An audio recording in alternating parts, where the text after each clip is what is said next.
At 11:47 p.m., the night shift clerk at Lake Haven Regional Medical Center watched nurse Jenna Whitlock clock out through the back entrance, her blue scrubs catching the orange glow of the staff parking lot lamps. She never made it to her car. 5 years later, renovation workers pried open a sealed utility room that no one had entered in 6 decades. And beneath a nest of old wiring, they pulled out a hospital pager still half buried in dust. The little device lit up on a text bench, and the message frozen on its cracked screen read 4 words that would reopen everything she had left behind. Stat. Come alone. M. Jenna Whitlock had been a charge nurse on the intensive care floor at Lake Haven for almost 7 years. She was the kind of person colleagues called when they needed steady hands and a clear head. Her hair was pulled back tight before every shift. Her shoes were plain white and always polished. And she kept a small photograph of her younger brother tucked behind her hospital ID. She had moved to the city in her late 20s after the quiet end of a relationship she'd had through nursing school, and she had built her life around the rhythm of the wards. Tuesdays she stocked IV supplies. Thursdays she ran shift handover for night staff. Every other Saturday she met her friend Paula, a respiratory therapist, for pancakes at a diner 3 blocks from the hospital. She was not flashy. She was not loud. She was the person other nurses trusted to walk a frightened relative down a hallway and explain what was happening in simple words. She was also, by late 2018, 18 weeks pregnant with a child she had not planned for, and she was carrying the secret of who the father was the way she carried her badge, close to the chest, hidden from the corridors. Marcus Gent was 44 that November, an emergency physician with graying temples and the kind of soft voice that made patients feel attended to. He was a husband. He was a father of 3 daughters under the age of 10. He had a house on the east side of town, a wrench set he used on Sundays, and a reputation at the hospital as a steady, dependable doctor. To Jenna, he had at first seemed like a friend who understood her work in a way few other people did.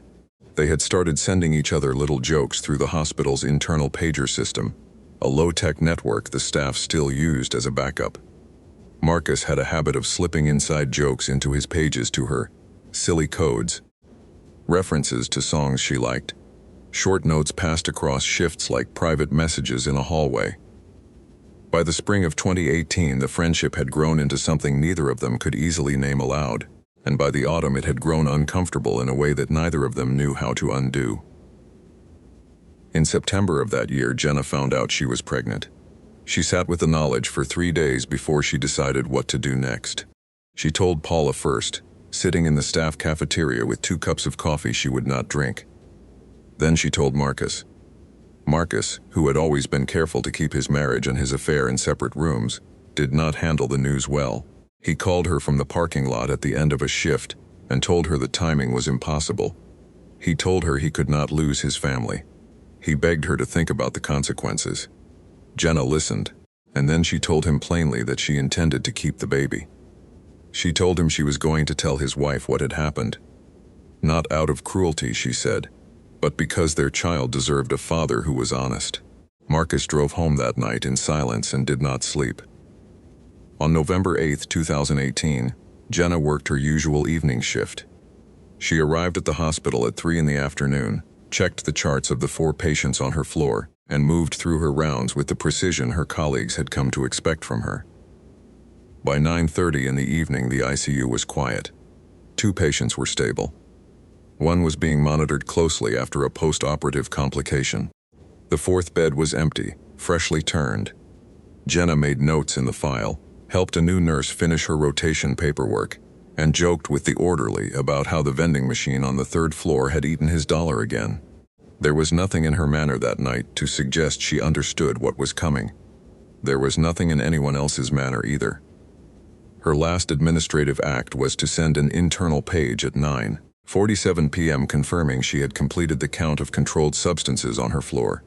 The sealed logbook was signed. The keys to the medication cart were returned to the lockbox. At 11:32 p.m. she walked down to the staff cafeteria, poured herself a cup of coffee she barely touched, and sat for a few minutes by the window overlooking the ambulance bay. Paula saw her there from across the room. They waved. Paula thought she looked distracted, but not unusually so. Many of the night nurses had that long-distance look by week's end. At 11:47 p.m., Jenna clocked out through the back entrance. The clocking system stamped her badge. The clerk on duty, a young man named Travis Bowen, remembered her because she had stopped at his desk to borrow a pen, signed out a flu vaccine consent form for one of the orderlies, and wished him a quiet night. Travis glanced at the security camera feed in the corridor outside and saw Jenna turn right out of the clocking area and walk toward the staff parking lot. He did not see her reach the lot. The camera that covered the loading dock corridor, the short service corridor between the clocking station and the lot, the one the staff called the tunnel corridor because of its low ceiling and the way sound carried in it, had been offline that week for a maintenance replacement. Nobody had flagged it as urgent. Nobody had put up a sign. Her car sat where she always parked it, a silver Civic with a small dent in the rear fender she kept meaning to fix. The doors were locked. Her commuter mug stood on the driver's seat, still faintly warm.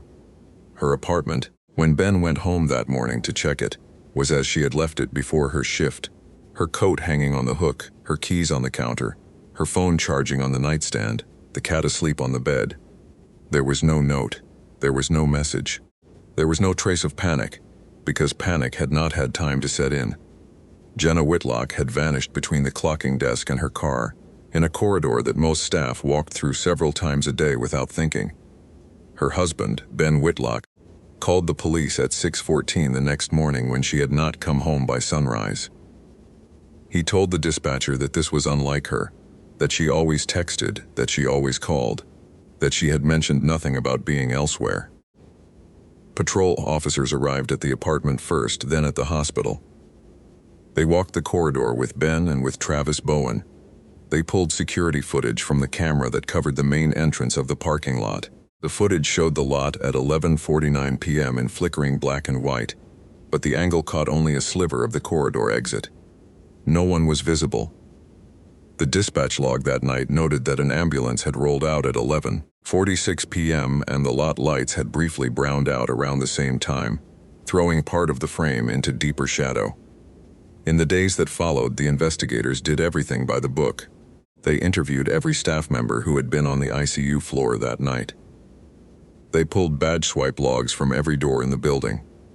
They searched the loading dock, the maintenance tunnels, the storage rooms, the rooftops, the parking structure, the medical waste area, the helipad, and the basement morgue. They walked the riverbank 3 miles north of the hospital. They canvassed the neighborhood. They pulled the in-house paging logs and walked through them entry by entry. Most of the pages were routine, codes like ART4R, Draw Labs, or Dr. Vance, Cardiac Consult. Nothing stood out. There were more than 400 pages logged between 9 p.m. and midnight. Nobody flagged any of them as suspicious. By the second week, the investigators had developed a working theory. They believed Jenna had left the building voluntarily, against the natural expectation of anyone who knew her well. They believed she had been involved in something private. They believed she had been about to leave the city and start over somewhere else. The theory was supported by a thin but stubborn set of facts: that she had told 2 friends that year she was thinking about a change, that she had mentioned to Ben, in a low-key conversation weeks earlier, that there were things on her mind she had not told him about yet, and that she had been quieter than usual in the final weeks before her disappearance. Detectives suspected there might have been a relationship. They suspected it might have ended badly. They did not suspect a husband. Ben was cleared by alibi and interviews. They did not suspect a boyfriend. They did not suspect any specific coworker. They investigated broadly, looking at rental properties in nearby cities, at airport manifests, at bus stations. They were looking, in other words, in the wrong direction. But the direction felt natural, because voluntary departure in cases like this is not a rare outcome. The case was reclassified as inactive in the spring of 2020. A state review board stamped the file as pending new information, and it moved into a regional cold case archive in a filing cabinet with 3 other unsolved disappearances from the same county. Ben Whitlock, by then living with his parents and unable to sleep through the night, kept a folder of clippings on the kitchen table. He kept it for years. Paula kept a voicemail Jenna had left her 3 weeks before she disappeared, a casual message about a recipe for chicken soup, saved on an old phone she refused to update. Their daughter, who had been 3 when Jenna vanished and was now 8, drew pictures of her mother at the kitchen table and asked her father each year when she was coming home. 5 years went by like that, with the file sitting in the archive, occasionally pulled out when a tipster called, occasionally mentioned in a true crime podcast, occasionally referenced in a community awareness flyer. None of the tips panned out. None of the podcast leads produced an opening. Nothing connected. The family began to quietly accept that Jenna's case might be one of those names that are remembered but never resolved. A face in a flyer, in a courthouse lobby, a photograph in a yearbook, a box of mementos kept by a man who could not bring himself to throw them away. What cracked the case open was a renovation, and not the kind anyone expected. In May of 2023, Lake Haven Regional began a long-delayed overhaul of its west wing. The original wing dated to the early 1960s. During the demolition of an unused utility room on the sub-basement level, a contractor named Derek Maller pried open a sealed door marked P12, a door that had not been opened since before he was born and that no one on the current staff had any record of what was inside. The room was small, maybe 10 feet by 12. It contained old electrical panels that had been disconnected decades earlier, a stained concrete floor, peeling paint, and a wire shelf that had collapsed under its own weight. Behind one panel, wedged into a corner where the wiring met the wall, Derek noticed a small device. It was a hospital pager, the kind that had gone out of style around 2010, but that hospitals kept as backups well into the 2010s, the kind with the dim, monochrome screen and the silent vibration. It was covered in dust. Its casing was yellowed. Its battery compartment was sealed with a small piece of electrical tape. Derek brought the pager to the hospital's IT lead, a man named Corey Devers, mostly out of curiosity. Corey almost turned it over to the hospital's lost and found bin.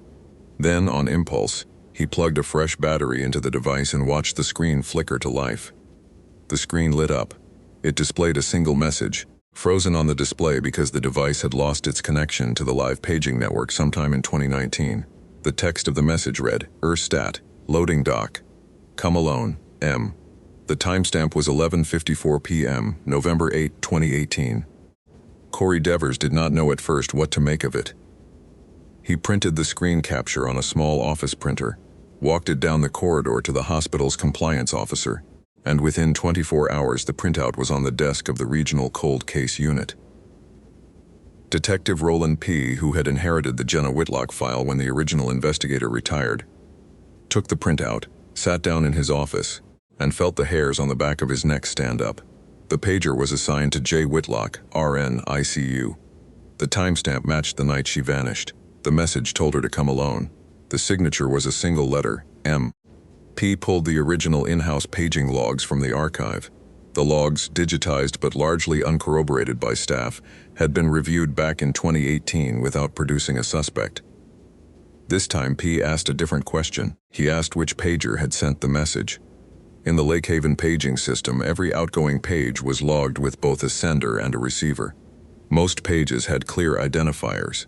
A small number marked in the log with the label "private noise" had only a partial signature, a short code meant to preserve an internal pager's anonymity.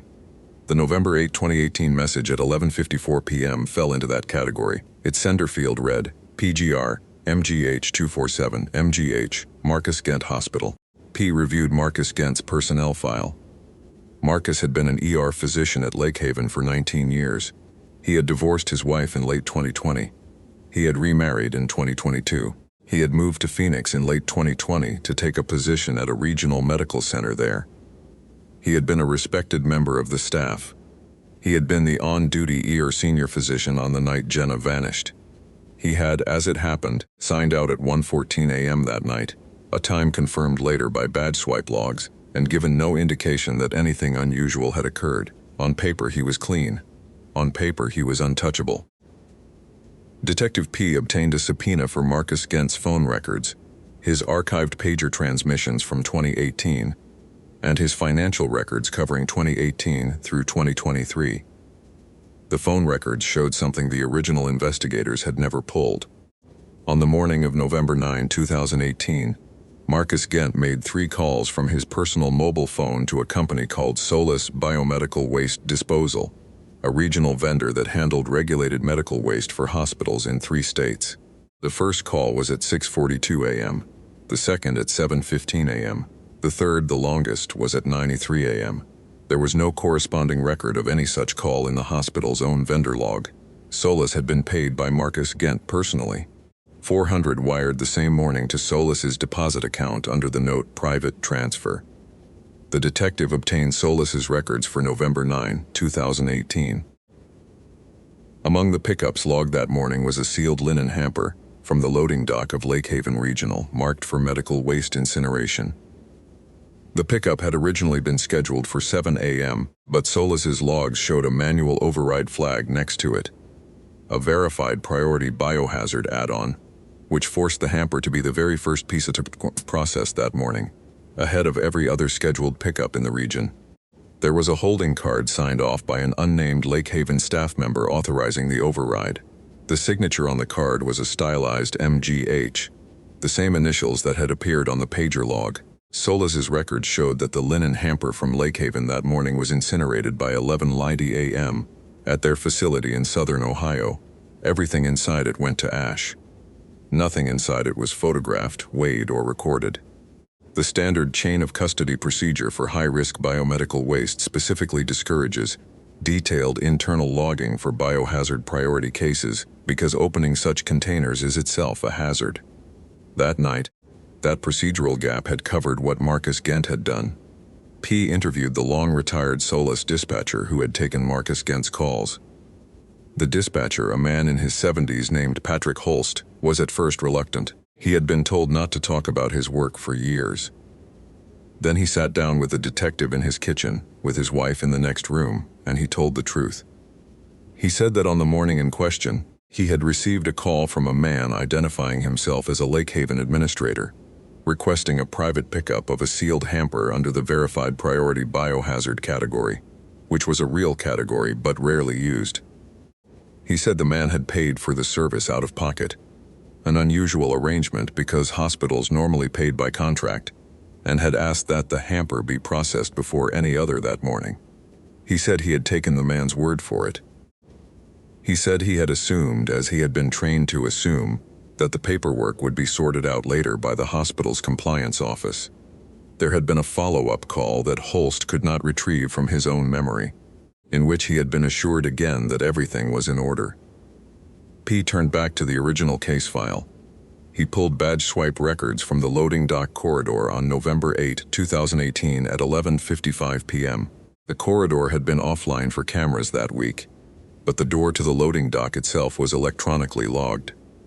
Among the records for that night, there was exactly one badge swipe from 11:55 p.m. to 12:30 a.m. on that specific door, the badge of Marcus Gent. The door had opened once again at 12:08 a.m., re-engaging the magnetic lock.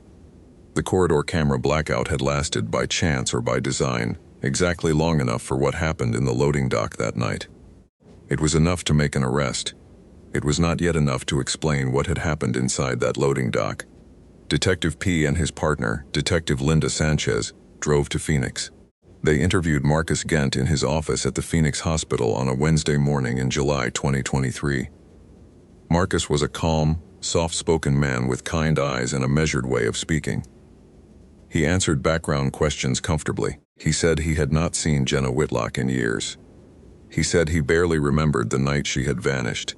He said he was sorry her family had suffered. Throughout the interview, he was polite, composed, and utterly unwilling to meet their eyes when the question of November 8, 2018 came up.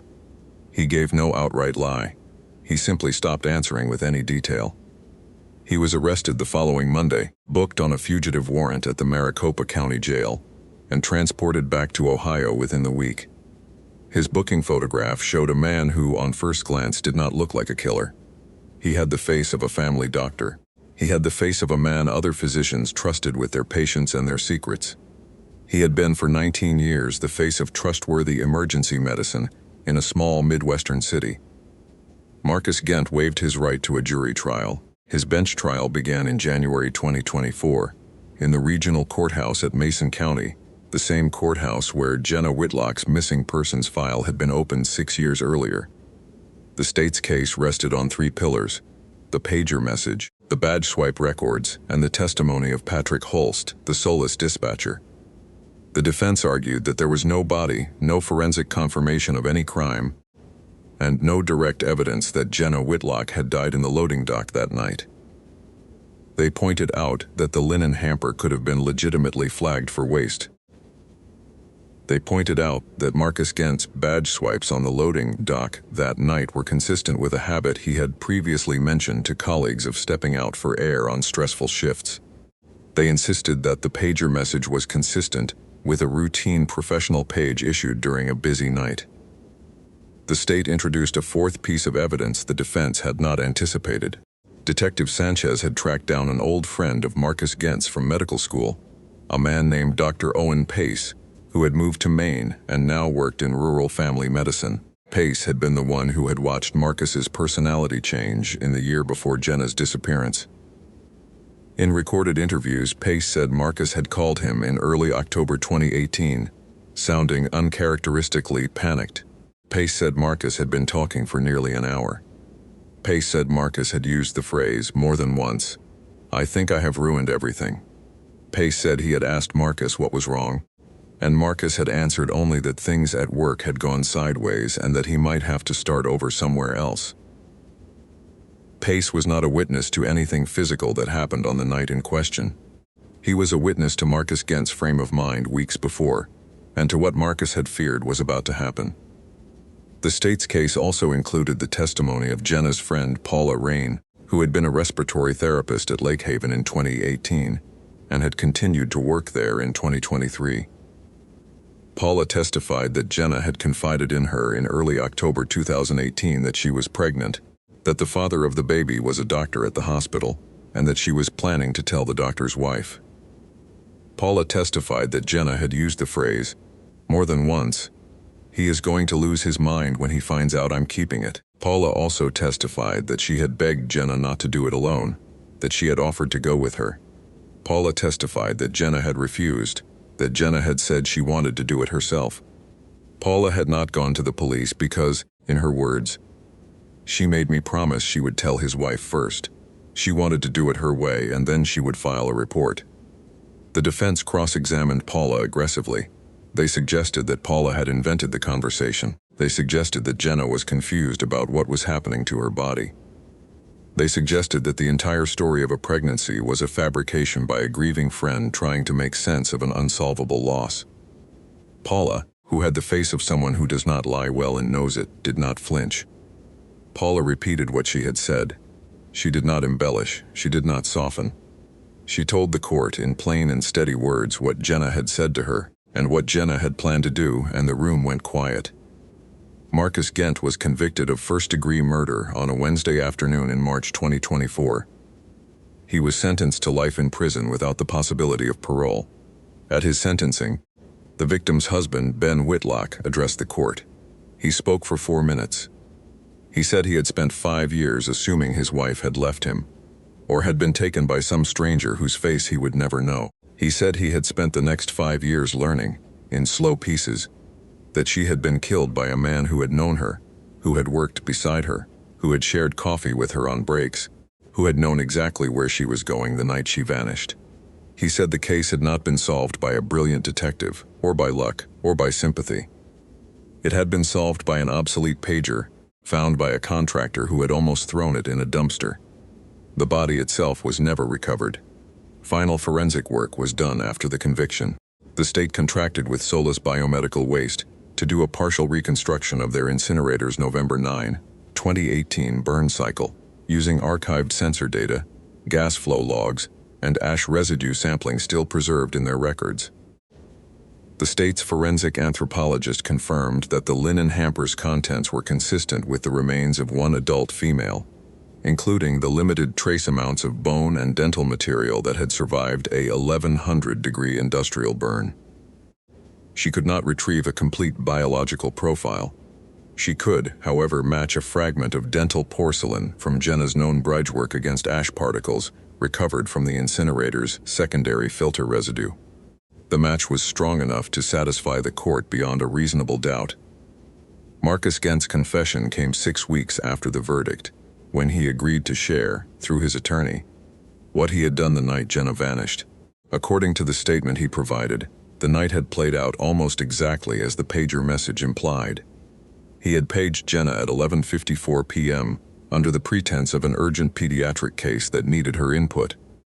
He had used a coded instruction, "Come alone," that they had developed between themselves during their affair, as shorthand for situations where one of them needed the other without colleagues around. He had waited for her by the sealed linen hampers on the south wall of the loading dock. When she arrived, he had a brief conversation with her. He had tried one more time to convince her not to tell his wife. He said he had been crying. He said he had begged her. Jenna, according to his account, had been firm. She had told him that she was going to his wife, that the baby was not a secret, that he needed to come home from whatever lie he had been living in. He had not produced a weapon. He had paced. He had reached for the first thing he could put his hands on. He struck her with a heavy metal supply cart used for moving loaded crates off the loading dock. He struck her 3 times. He had not intended, he told his lawyer, to kill her. He had intended only to incapacitate her, to buy himself time to talk her out of what she was going to do. The blows did more than that. She died on the floor of the loading dock within minutes, and he did not perform CPR. He did not call for help. He placed her in the nearest sealed linen hamper and padlocked it shut. Then, over the next 3 hours, he made the calls that would erase her. He placed her pager, which had been clipped to her belt, in his own pocket, intending to discard it somewhere he thought no one would ever look. He later said he had dropped it down a sub-basement corridor he had access to, through a maintenance badge, into a sealed electrical room he knew had been untouched for decades. He did not check on it again. He made the 3 phone calls to Solas from his personal mobile, using a laser-printed hospital letterhead he had taken from the supply office to convince the dispatcher that he was acting in an official administrative capacity. He returned to the ER, wrote a brief note in his shift log about a routine cleanup, and left the hospital at 1:14 a.m. He drove home, parked in his driveway, kissed his sleeping daughters, and went to bed. In 2020, when his wife learned about a different affair and divorced him, and he moved to Phoenix, he did not breathe the truth of Jenna Whitlock to anyone. The linen hamper disposal, the contrived pickup priority, the call from his home phone disguised as an administrative line, the absence of any record of Jenna's body at the hospital, the missing badge that should have been clipped to her belt, the absence of any forensic evidence on the loading dock. Each of these had been explained by Marcus Gent as part of a routine flow. He knew the loading dock had no functioning camera that week. He knew the linen hamper would be processed in seconds and burned. He knew the absence of any body in any identifiable form would render the case effectively impossible to prove. He had been right for almost 5 years. Her remains were ash inside a landfill cell in southern Ohio by the afternoon of November 9, 2018. The landfilling process rendered the remains unrecognizable within weeks. There was nothing of Jenna Whitlock left to recover, in the form her family would have recognized. What the file produced by the state's investigation now records is a complete account of what happened, even if there was no body to bring home to Ben and to their daughter. Jenna's family received, after the conviction, a small wooden box containing a few of the personal effects Marcus had taken from her locker that night. Her hospital badge, the photograph of her younger brother, a silver watch her mother had given her when she graduated nursing school, and a small plastic bag of ash, painstakingly sieved from the landfill cell where the November 9 incinerator ashes had been deposited, marked with the date and the case number. Detective P carried the box into Ben's living room himself. Ben held the photograph and said nothing for several minutes. Their daughter was allowed to put one of her drawings, a pastel sketch of a woman in blue scrubs holding a baby, into the box. The drawing is now in the box with the rest. What the case leaves the listener with is not a lesson about police work. It is not a lesson about how murderers are finally caught. It is a quieter observation. Jenna Whitlock had a secret. Marcus Gent had a separate, larger secret. For 2 years, the two secrets had lived beside each other inside the same hospital, in the same corridors, passed between them on encoded pages like notes slipped between classes. The bigger secret killed her. The smaller secret, kept by a pager that no one had thrown away in a basement for 60 years, told her family what had happened. A device the size of a deck of cards sat in the dark holding 4 words, and a timestamp that survived a man's money, his disguises, his calculated silence and 5 years of absence. Often, the cases that resist solving are not the ones that are the most complicated. They are the ones that, to every person who looks at them, look like routines. A nurse clocks out the way she has clocked out 1,000 times before. She walks down a corridor she has walked 1,000 times before. A doctor goes home the way a doctor has gone home 1,000 times before. The next morning, a clock-in stamp, a parking spot, and a coin dropped into a coffee machine each look exactly like 100 mornings before. Nobody notices. The pattern looks like the pattern. What made the difference, in this case after 5 years, was one device, forgotten in a basement for 60 years, finally turned on by a man who almost threw it in a dumpster. The message inside it was written by a man who believed no one would ever read it. He was wrong. The pager lasted longer than his marriage, longer than his career at that hospital, longer than his silence, and longer than his lie. 4 words sent at 11:54 p.m. on a November night by a man who thought he had cleaned up everything, outlasted him by exactly 1 renovation, 1 contractor, and 1 decision to ask a tech what was inside the device rather than toss it in with the dead ones.